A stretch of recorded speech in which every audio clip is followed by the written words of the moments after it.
നമസ്കാരം.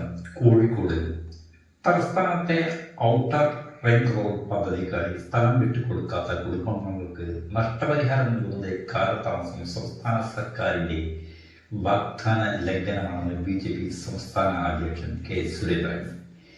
രേഖകൾ സമർപ്പിച്ചിട്ട് 3 മാസത്തിനുള്ളിൽ നഷ്ടപരിഹാരം നൽകുമെന്ന് വാഗ്ദാനം നൽകിയിട്ടും 2 വർഷത്തിലേറെയായി സർക്കാർ ജനങ്ങളെ വഞ്ചിക്കുകയാണ്. ഇത് ആയിരക്കണക്കിന് കുടുംബാംഗങ്ങളെയാണ് പ്രയാസത്തിലാക്കുമെന്നും സുരേന്ദ്രൻ പറഞ്ഞു. കേരള സർക്കാർ 2 വർഷമായി നഷ്ടപരിഹാര പ്രക്രിയ വൈകിപ്പിച്ചിട്ടും മോദി സർക്കാരിന്റെ കീഴിലുള്ള national highway authority of India ദുരിത ബാധിത കുടുംബത്തിന് നീതി ഉറപ്പാക്കിയിട്ടുണ്ട്. കേരള സർക്കാർ രേഖകൾ സമർപ്പിച്ച് 25 ഭൂമുടമകൾക്ക് നഷ്ടപരിഹാരം ഒരാഴ്ചക്കുള്ളിൽ വിതരണം ചെയ്യുമെന്ന് ഉറപ്പു നൽകിയിട്ടുണ്ട്. ഇത് ചുരുങ്ങിയ സമയത്ത് ഭൂമി വിട്ടുകൊടുക്കുന്നവരെ സഹായിക്കാനുള്ള മോദി സർക്കാരിന്റെ പ്രതിബദ്ധതയെ പ്രതിഫലിക്കുന്നതാണെന്നും അദ്ദേഹം പറഞ്ഞു.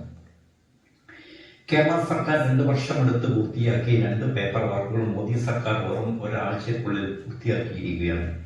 നിഷ്ക്രിയമായ സംസ്ഥാന സർക്കാർ സംവിധാനങ്ങളും കേന്ദ്ര സർക്കാരിന്റെ കാര്യക്ഷമവും മനുഷ്യത്വരഹിതവുമായ ഭരണവും തമ്മിലുള്ള വ്യത്യാസമാണ് ഇതിലൂടെ വ്യക്തമാക്കുന്നത്. പൊതുമരാമത്ത് വകുപ്പിന്റെ പിടിപ്പുകൊണ്ട് നഷ്ടപരിഹാരം ലഭിക്കാൻ കാലതാമസം ഉണ്ടായതെന്ന് വ്യക്തമാക്കുന്നത് വേണ്ടത്ര ജീവനക്കാരുടെ അഭാവമാണ് പ്രശ്നത്തിന് പ്രധാന കാരണം. നിർണായകമായ അടിസ്ഥാന സൗകര്യങ്ങൾ പദ്ധതികൾ കൈകാര്യം ചെയ്യുന്നത് LDF സർക്കാരിന്റെ കാര്യക്ഷമത ഇല്ലായ്മയും ഉത്തരവാദിത്ത ഇല്ലായ്മയും പ്രതിഫലിക്കുന്നതാണ് ഔട്ട് റിംഗ് റോഡ് സംഭവം. നഷ്ടപരിഹാര തുക ലഭിക്കാത്തതിനാൽ കിളിമാനൂരിലെ 57 വയസ്സുകാരൻ ആത്മഹത്യ ചെയ്തിട്ടും സർക്കാർ